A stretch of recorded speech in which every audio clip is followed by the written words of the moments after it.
తెలుగుదేశం పార్టీకి ఉన్న బలం తెలుగుదేశం కార్యకర్తలు. ఏ ప్రపంచంలో ఏ పార్టీకి లేనని కార్యకర్తలు మన తెలుగుదేశం పార్టీకి ఉన్నారు. అటువంటి ఒక నిబద్ధతతో, ఒక అంకుట దీక్షతో, ఒక క్రమశిక్షణతో ఈ యొక్క పార్టీని ముందుకు నడిపిస్తున్నారు. అలాగే ఈ యొక్క రాష్ట్ర అభివృద్ధి కోసం, సంక్షేమం కోసం, అన్ని తరగతుల సంక్షేమం కోసం ఎన్నో అభివృద్ధి కార్యక్రమాలు అటు రామారావు ఉన్నప్పుడు దానితో చంద్రబాబు నాయుడు గారి నాయకత్వంలో ఎన్నో అభివృద్ధి కార్యక్రమాలని, పథకాలని ప్రవేశపెట్టడం జరిగింది. ఇక చెప్పుకుంటూ పోతే కోకొల్లలు. ఇక ప్రస్తుతం ప్రభుత్వం చూస్తున్నాం, అన్ని వ్యవస్థలను నిర్వీర్యం చేసేసి ఇవాళ చంద్రబాబు నాయుడు గారు నాడు మనం ఇవాళ చూస్తున్నాం. విద్యార్థులకి స్కూల్ ఫీజు రియంబర్స్మెంట్ లేకుండా చేసి, అలాగే డ్రిప్ ఇరిగేషన్ రైతులకైతేనేమి, ఇప్పుడు మేము హిందూపూర్, నేను మా రాయలసీమలో 90% ఆనాడు చంద్రబాబు నాయుడు గారు డ్రిప్ ఇరిగేషన్కి ఈ సబ్సిడీ ఇస్తే, అలాగే 50 లక్షల ఎకరాల భూమికి ఆయన ఈ డ్రిప్ ఇరిగేషన్ ఇస్తే, ఈనాడు అసలు మొత్తం ఆ రైతు ఉనికి లేకుండా చేస్తుంది ఈ యొక్క ప్రభుత్వం.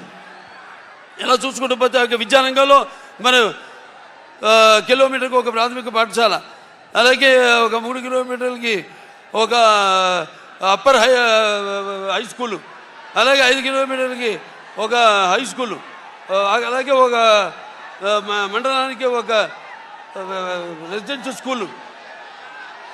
ఇలా చూసుకుంటూ పోతే అలాగే ఒక డివిజన్కి ఒక ఇంజనీరింగ్ కాలేజు, అలాగే ఒక మండలానికి, అలాగే ఒక జిల్లాకి ఒక మెడికల్ కాలేజు, ఇలా ఎన్నెన్నో ఇంజనీరింగ్ కాలేజీలను, మెడికల్ కాలేజీలను ఇవ్వడం జరిగింది. అందరికీ వాళ్ళు చదువుకునే ఒక వెసులుబాటును కలిగించడం జరిగింది పేదవాళ్ళకు కూడా. అటువంటి వాళ్ళు మనం చూస్తున్నాం. ఏదో ఒక మహాకవి చెప్పిన కవిత్వం గుర్తుకొస్తుంది.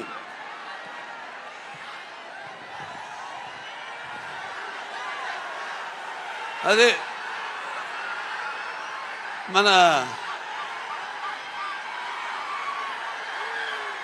ఏ దేశ చరిత్ర చూస్తున్నా ఏముంది గర్వకారణం, మానవ జాతి చరిత్ర సమస్తం పరపీడా పరాయణం అని ఇవాళ చూస్తున్నాం. మనం ఒక ఇష్టం వచ్చినట్టు మాట్లాడుతూ, అవహేళన చేస్తూ, చేసిన వాళ్ళు చేసింది మెచ్చుకోకుండా, వాళ్ళు చేయకుండా ఏదో కోడిగుడ్డు మీద ఈగలు పీకిన బ్యాచ్ కొందరు ఏదో పిచ్చి పిచ్చిగా మాట్లాడుతున్నారు.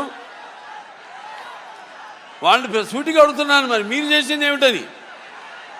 సరే, మేము చేసింది ఎంతో మేము చూపిస్తాము, మీరు రాండి బాబాటి మనం దాని మీద చర్చిద్దాం. మీరు రండి వాళ్ళు రారు. కానీ ఇష్టం వచ్చినట్టు వాళ్ళు ఏదో అక్కడ అధికార పీఠం మీద కూర్చొని ఏదో వాళ్ళు ప్రగల్భాలు లేనిపోయి ఇవన్నీ గొప్పలు చెప్పుకుంటూ, అలాగే ఈ యొక్క ఏదైతే నాడు బ్రిటిష్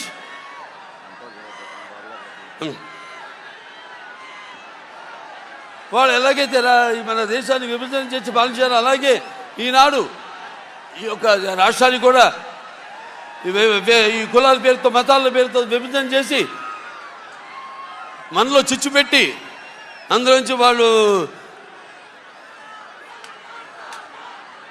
అధికారంలోకి రావాలని ఎన్నో కుట్రలమైన రాజకీయాన్ని, నాటకాలు ఆడుతున్నారు వాళ్ళు. ఇవన్నీ మీరు గమనించాలి. రాబోయే ఎన్నికల్లో ఈనాడు ఈ యొక్క జనసేన మరి తెలుగుదేశం ఈ యొక్క కలయికలో జరుగుతున్న ఈ మహాసభకు మీరంతా అసలు నేల అయినందా, ఆకాశానికి చిల్లు పడిందా అంటే రీతిలో ఇసుకేస్తే రాలినంత జనసందోహం, ఈ జన సముద్రాన్ని చూస్తుంటే అనిపిస్తుంది నాకు. తప్పకుండా తెలుగుదేశం జనసేన యొక్క ఈ కూటమి అధికారంలోకి వస్తుంది. మీరు సిద్ధమా? మీరు సిద్ధమా? మీరు సిద్ధమా? మరి యొక్క ప్రజాస్వామ్యంలో మీకున్న ఆయుధం ఓటు, ఆయుధాన్ని మీరు సద్వినియోగం చేసుకుని రేపు జరగబోయే ఈ ఎన్నికల కురుక్షేత్ర సంగ్రామంలో మీరు మరి ఈ యొక్క తెలుగుదేశం, ఈ యొక్క జనసేన యొక్క కుటుంబాన్ని మీరు ఆశీర్వదించి మీకు కావలసిన జవాబుదారీ ప్రభుత్వాన్ని మీకోసం అహర్నిశలు శ్రమించే మీకోసం రాష్ట్ర అభివృద్ధి కోసం మీ యొక్క భవిత కోసం మీ పిల్లల యొక్క భవిత కోసం మీరంతా కూడా ఈ యొక్క కూటమిని ఆశీర్వదించాలని మీకు కావాల్సిన సుస్థిరమైన ప్రభుత్వాన్ని మీరు ఎన్నుకోవాలని కోరుకుంటూ మరొకసారి ఈ యొక్క సభకు విచ్చేసిన అభిమానులందరూ కూడా యువతకు అలాగే సోదర సోదరీమణులందరికీ అలాగే తెలుగు ప్రజలందరికీ కొత్తగూడెం